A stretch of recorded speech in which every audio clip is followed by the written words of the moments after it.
Fait qu'on est samedi, puis je me suis dit que je ferais quelque chose d'un petit peu différent, fait que on va faire un troisième café parce que je suis debout depuis 5 heures, puis en ce moment, pendant que je filme cette vidéo, il est 6h39. So, coffee time.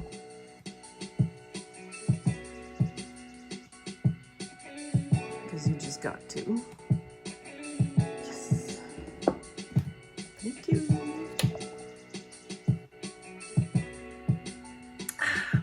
Magnifique. OK. Fait que la raison que j'ai décidé de filmer ça aujourd'hui, c'est que j'ai dû faire, si vous avez suivi là, les différentes vidéos, dont celle-ci, là, je suppose que je vais la mettre, j'ai dû faire des choix dernièrement, pardon, sur mon entreprise. Puis là, il faut que je mette des choses en place pour ma santé à moi. On entend souvent parler dans les différentes revues d'affaires, quand on parle aussi à différents entrepreneurs, le burn-out entrepreneurial. Puis, c'est une vraie chose. Donc, pour ne pas que ça vous arrive, moi, je suis le genre à travailler vraiment beaucoup d'heures. Mais il y a une différence entre travailler beaucoup d'heures puis avoir un haut niveau de stress qui vient avec ces heures-là. Quand on a des deadlines quotidiens, ça devient très intense. Donc, puis ça, moi, j'ai un petit peu plus de difficulté avec ça. Il y en a qui sont peut-être bien OK avec ça. Mais un deadline quotidien, pour moi, c'est... surtout avec des gros clients, ça devient un peu trop stressant. Puis à ce moment-là, on fait des erreurs. On finit par être submergé par toutes les autres affaires qu'il faut faire aussi, parce que c'est pas un client, c'est l'autre, puis l'autre, puis l'autre, puis l'autre, puis t'en as comme 10, 15, puis à un moment donné, ça s'accumule. Donc, ce matin, je veux faire un tour d'horizon sur mon entreprise, ce que je fais, ce que je veux plus faire, Puis imaginez donc, je suis brûlée, là. Je veux dire, mon cerveau arrête d'être fonctionnel autour de 2-3 heures dans l'après-midi parce que je suis claquée solide depuis 2 mois comme faut. Mais, puis tu sais, j'étais dans le hot tub hier avec mon chum, puis je me disais, j'avais des idées quand même pour des nouvelles affaires. Puis quand je pensais à faire quelque chose de nouveau, d'habitude, quand je pense à faire quelque chose de nouveau, je suis comme « Ouais! Puis on va faire ça! » Puis tu sais, puis là, je commence tout de suite à comme faire le processus de création, puis mettre ça sur papier, puis je suis super excitée, puis tout ça. Puis là, hier, j'étais comme « Ouais, ça serait cool. Hey, ça, c'est pas correct, là. C'est vraiment pas moi. » Fait que... Mais plus j'y pense, puis tu sais, j'y pense, là, puis je suis étourdie. Imagine, tu sais, fait que plus j'y pense, plus je me dis, si je le fais pas, si je tasse pas des choses pour être capable de faire ce qui me chante, ce qui... Je dis ce qui chante, mais ça me hante, en fait, depuis plusieurs années, là. Je serais peut-être jamais capable de le faire. Fait que... je vais écrire quelques lignes. Puis là, c'est plate parce que j'ai pas de setup de caméra qui me permet de pencher la caméra pour que vous puissiez voir. En fait, je vais l'essayer, tiens. Je vais essayer de rigger quelque chose, puis je vais vous montrer ça. Fait qu'aujourd'hui, je veux faire comme une espèce de bucket list projet. Bon, j'ai écouté quoi hier, puis dans un des gens YouTubers que je suis. Et puis, je trouvais ça super intéressant parce qu'il parlait du bucket list. On a toujours, je ne sais pas si vous savez c'est quoi un bucket list, là. La définition est ici. C'est ce qu'on veut accomplir, c'est ce qu'on veut faire absolument, tu sais, check off the box, puis c'est fait, puis c'est des expériences, des trucs qu'on veut faire avant de kick the bucket. Avant de passer de l'autre bord, disons. Fait que, puis là, je me disais, hey, j'en ai pas. En fait, j'en ai une en particulier auquel je pense, c'est d'avoir mon cours de pilote. Je suis pas à la veille, Mais éventuellement, ça va être quelque chose qui va se ramasser sur mon bucket list. Mais là, je me disais, pour faire une espèce d'organigramme pour mon entreprise, de bucket list pour mon entreprise, qu'est-ce que ça serait? Fait que, on va y aller. Faire une espèce de bucket list. Là, j'ai fait un rig, quelque chose pour être capable de tenir ma caméra pendant que j'écris. Fait que je vais baisser la caméra pour que vous puissiez voir un petit peu de quoi il s'agit ici. Je ne sais pas si vous allez pouvoir voir comme il faut. Donc, disons que je fais bucket list.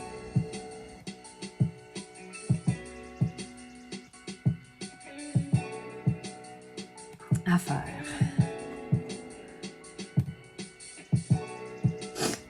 Super écriture en passant. Bon, fait que numéro 1, ici, il faut vraiment que j'apprenne à déléguer plus. Puis ça veut dire, oui, avoir moins d'argent, mais ça veut dire aussi avoir plus de temps. C'est sûr, moins d'argent, plus de temps. Oh, je vais faire une petite... Bon, ok, c'est une horloge. Ne critiquez pas mes petits emojis, mes petits dessins. Donc, déléguer plus. Ensuite de ça, ce qui m'a toujours tenté dans la vie, c'est, croyez-le ou non, là, je vais juste remonter la caméra. Ce qui m'a toujours tenté dans la vie, ben en fait, pas toujours, mais...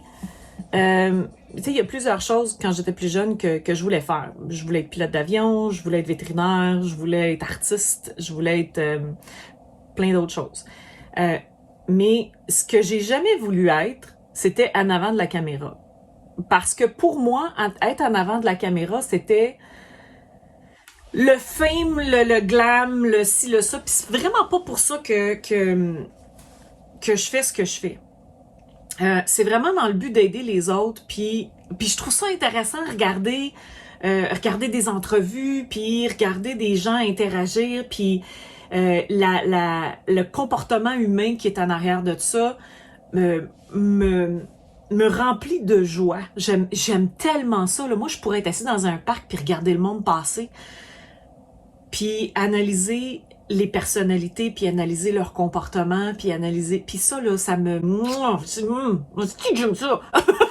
Fait que ça fait partie des choses que je veux mettre en place. Mais tu sais, analyser les gens, puis partager des connaissances qu'eux autres y ont... J'ai de la statique dans les cheveux, c'est gossant. Ça se fait pas tout seul. Fait que, tu sais, je peux pas être tout seul puis faire ça. Donc, j'ai besoin de quelqu'un d'autre, puis c'est là où...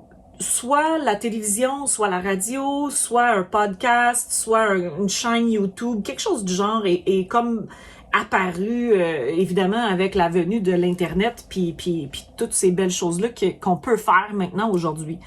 Fait que c'est quelque chose que je veux vraiment mettre en place. Fait que je vais le marquer. Oh, pareil. OK, on va essayer de redresser ça un petit peu. Voilà. Donc, je vais marquer chaud. Parce que ça peut être, évidemment, j'aimerais ça que ce soit télévisé, là, évidemment, en vidéo comme ça ici. Donc, vidéo / podcast.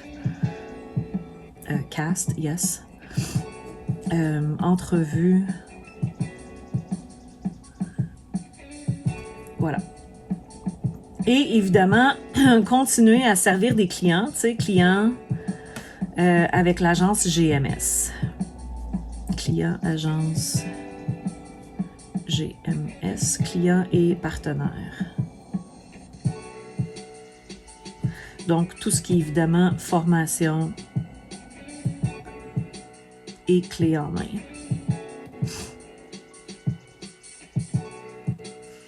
Puis là-dessus, tout ça, évidemment, j'aimerais ça faire plus de photographies pour mon entreprise, puis pour les autres aussi qui me suivent. Tu sais, zone d'inspiration, ça fait partie de ça. Fait que je vais le marquer. Puis des photos de type entrepreneurial, tu sais. Entrepreneurial. Mais évidemment, je vais avoir besoin des gens aussi pour faire ça. Donc, tu sais, des figurants. Tu sais, bon, voilà, figurants. Puis ça peut être super intéressant. À cette heure, je fais quoi pour tout mettre ça en place? Je fais quoi pour avoir un show de radio? Je fais quoi pour déléguer plus? Puis quand même arriver à payer mes affaires à la fin du mois. Bon, la première chose que je peux faire, c'est augmenter mes tarifs. Ce que je viens de faire il n'y a pas si longtemps, fait que je ne peux pas faire ça encore. Avoir plus de clients, ça veut dire qu'il faut que j'aie les mains dans la pâte en train de faire de la production pour l'agence GMS puis Beau Soleil Média. Les shows pis tout ça, ça me donne zéro argent. Par contre, ça a un dérivé. C'est-à-dire que, tu sais, moi, depuis que je fais plus de vidéos sur YouTube, ben, j'ai des gens que à qui je parle, qui me disent « Ah oui, je t'ai vu sur YouTube » ou bien non, j'ai eu des conférences dernièrement à donner, ou en fait des conférences style atelier, dernièrement, que c'est des gens qui m'ont vu sur YouTube. Donc, ça me donne pas d'argent, mais j'ai de la visibilité qui découle de ça. Est-ce que j'ai l'énergie pour le faire? Ça, il faut que je me pose des questions. Parce que, évidemment, si je fais un show style entrevue, ben, il va peut-être falloir que je me déplace. Faut que j'ai de l'équipement supplémentaire. Probablement, il va falloir que j'achète des lumières qui sont plus petites, plus faciles à trimballer que ce que j'ai là, que c'est des grosses lumières. Fait que ça rentre tout en ligne de compte. Fait que dans les prochaines semaines, je pense que je vais tenter de vous amener avec moi dans cette aventure-là de mettre en place tout ça. Qu'est-ce que vous en pensez? Faites-moi, dans les commentaires, là, j'aimerais ça savoir, ça vous intéresse-tu? C'est-tu quelque chose que ça vous parle, toutes ça, ces affaires-là? Le bucket list, est-ce que c'est quelque chose que vous avez fait dans votre entreprise, dans votre vie, pour être capable de mettre de la clarté sur mettre des points, des CI, puis des barres CT, puis un petit peu plus de clarté dans votre séjour entrepreneurial ou dans votre séjour personnel? Puis voilà, faites-moi un petit like si vous avez aimé ça, partagez, faites toutes les choses qui viennent avec la vidéo. Ça me fait beaucoup plaisir de pouvoir échanger avec vous autres et de savoir que vous êtes là aussi. Donc, s'il te plaît. Merci beaucoup. Bye!